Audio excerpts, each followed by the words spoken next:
Hey, all you Stranger Things. Welcome to another Team Hurricane Returns. I'm Sean. I am Daryl. That was good. I like it. Have you been watching some Stranger Things? No, but I am wearing a Stranger Things t-shirt. You see Gotcha. the Mind Flayer? Yeah. I've only seen season 1, so. Oh, well, spoiler alert, there's a Mind Flayer. Yeah, I kind of gathered that from. I mean, the first season is the best one, but I'd say the other seasons are definitely worth checking out. I heard the last one was really good. You know, it's interesting. The last one, they really leaned into the comedy in a way that was different. And I think, you know, each season is sort of an homage to different types of movies from the 80s. And I think they were kind of leaning into the action comedy genre a little bit. So, like, you've got Hopper in the Hawaiian shirt with the mustache and everything. I've seen photos and images and stuff like that. Yeah. So. And Steve, they're wearing like the pirate, some sort of uniform. Working at the ice cream store, yeah, with Maya Hawke. Yeah, no, it's I'd say definitely check it out if you liked season 1 at some point. You know, it'll always be there. That's the thing about Netflix. Yeah, it will always be there unless the servers go down, in which case it won't be. But that's not our problem. If that happens, we've got bigger problems. Right. If they're taking look, I think that's a good way to look at the world. If Netflix isn't working, we're screwed. And not just like not working for like one person, right? Like working for like like people in Europe are like, I can't get on Netflix, and people in Asia are like, I can't get on Netflix, and Americans are like rioting and protesting because they can't get on Netflix, right? As they would. I think that actually might be able to bring the country together, honestly. Like, Netflix is down, what the fuck? Go get everyone. Go get everyone. Door to door, we march. We march on Washington now. Hulu's like, hey, man, we just dropped our pricing plan. Everybody's like, shut up, Hulu. This is about principles now. It's not even about the streaming service. Yeah. Well, you know, one thing that's interesting about Netflix and Hulu is I assumed most people had both, but then they just added a Community, you know, the TV show Community to Netflix, which has been on Hulu for years. And suddenly my entire Facebook timeline lit up with people watching Community, which says to me, most of the people, you know, I follow on Twitter do not have Hulu. So I just assumed most people had it. We went from being cord cutters to like being cord cutters that have a lot of different services, because like I have Disney Plus, I have Netflix, I have, and that's like such a privileged thing to say, right? Like 40 million fucking people out of work right now, but you know, like right now I am available. I do have those things, and they're things that like a lot of people have in our country. So I'm with you. Like I was like that too. But do you think it could also be that like they're promoting it on Netflix, or like, yo, this is what's on Netflix, and people are like, oh yeah, Community, let me give that a whirl again. Maybe. Or is it people like watching for the first time, you know? I really don't know. I guess I'm not super aware of the optics of what Netflix actually advertises or doesn't advertise, because the homepage is such a specialized experience. That's fair. So I'm never really sure. Like, I like that they've done that thing now where they show you like what's number 1 in the country as far as what's playing, because like at least then you feel semi-connected to the world. Yeah. Not choosing to watch that. Yeah, that's actually really fair. Like I hadn't really thought about that. You're totally right. Like, because if you go, oh man, what's everyone watching She's All That for? You know, like I remember She's All That. I can talk about She's All That. It kind of makes it like, that's like a water cooler moment, you know. Now you can, let me get on Twitter real quick and talk about She's All That, because like clearly people are like watching it and talking about it. Right. It's time to talk. We're ready to talk about She's All That again. Yeah, you know, it has its moments. It comes and goes, or Can't Hardly Wait, or whatever, you know, like same thing. Same all 90s movie. 90s movies, yeah. Those movies that I grew up with, and now I watch back and go, I don't know that my child should watch this movie. I'm that old now. Yeah. Oh man. Yeah. But yeah, so streaming. Oh, speaking of streaming services, you know, you've been talking about watching all the DC movies recently. Yes. Did you see this announcement? HBO is launching their new, I guess, super service. So they've already got HBO Now, but they're doing HBO Max. which is, I guess, just basically like a little cable package. And Zack Snyder is actually going to release his cut of Justice League. The Snyder Cut on HBO Max. They haven't decided whether it's going to be a 4-hour movie, or if they're going to cut it up into episodes, kind of like what Quentin Tarantino did with The Hateful Eight on Netflix. I think it might work better that way, honestly. But yeah, man, Twitter did it.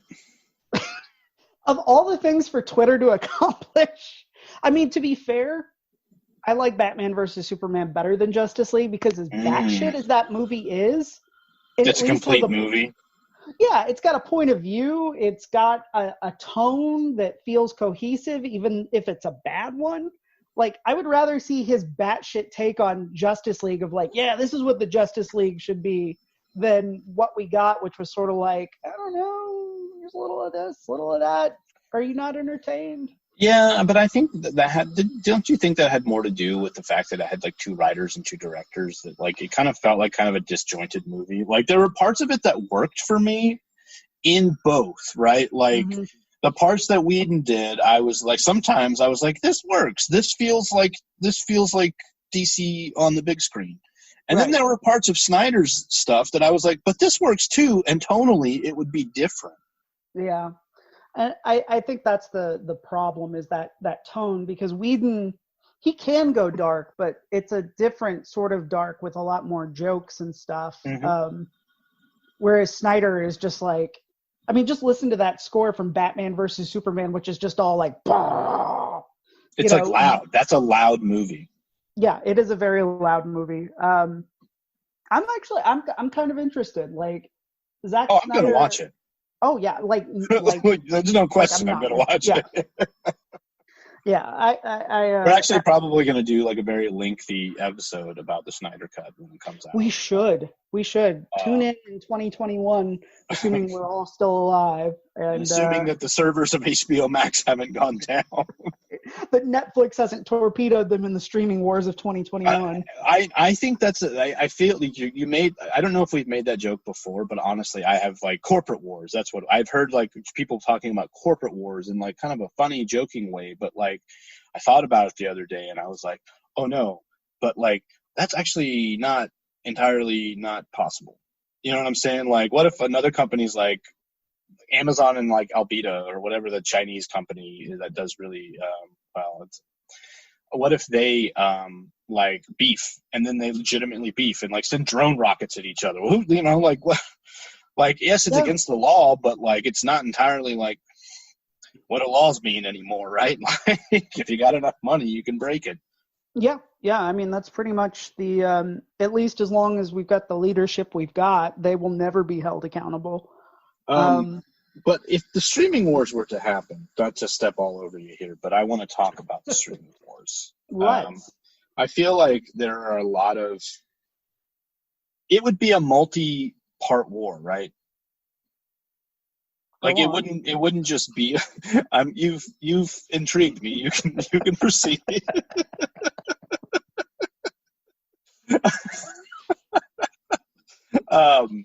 It would be like perhaps the first, salvo would be Netflix and someone like Disney Plus.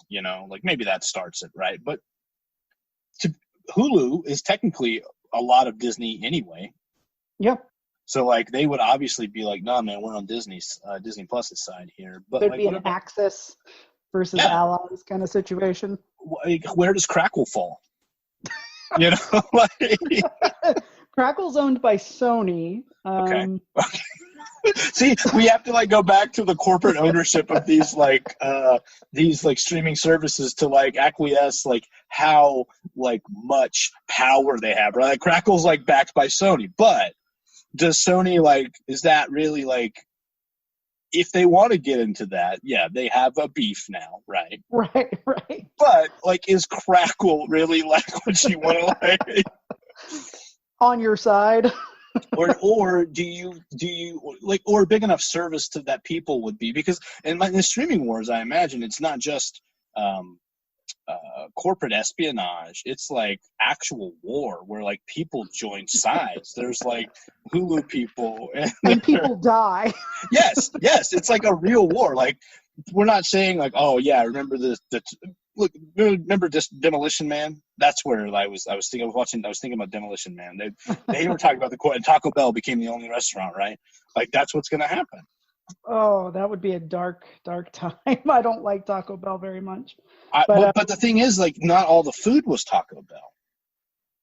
It's just every restaurant. It's been a long time since I've seen it. Okay. Yes, like, because the food they had, I was like, this isn't Taco Bell. But like that, yeah. And I read up on it because I have Google and we have Wikipedias, and that's what I do. Sure. As you do. What else? What else would the streaming wars bring us?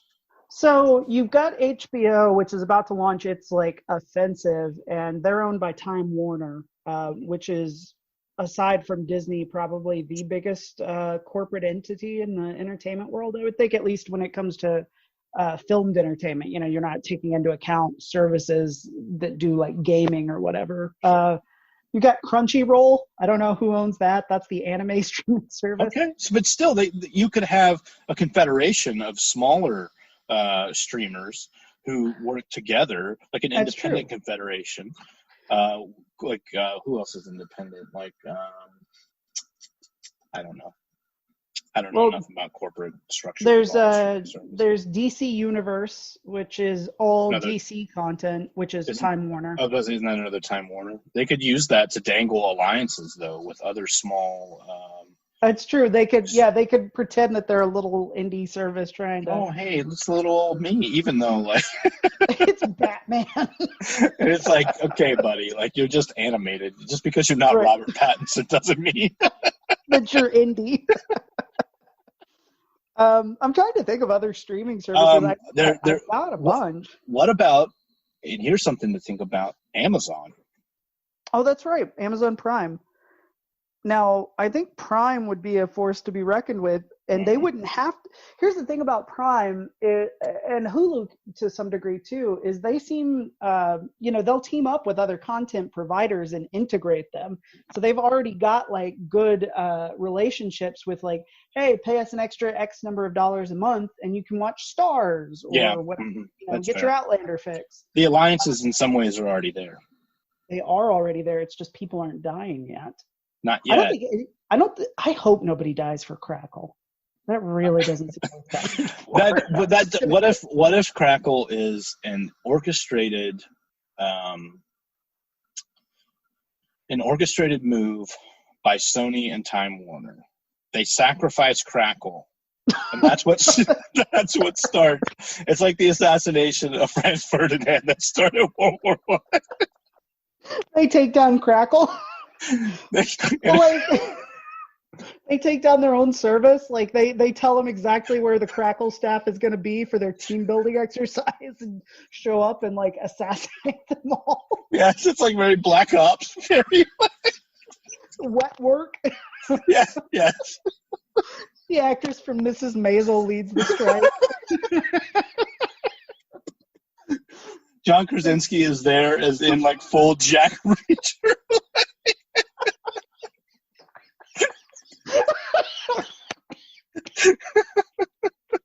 Oh my god, I forgot about that show.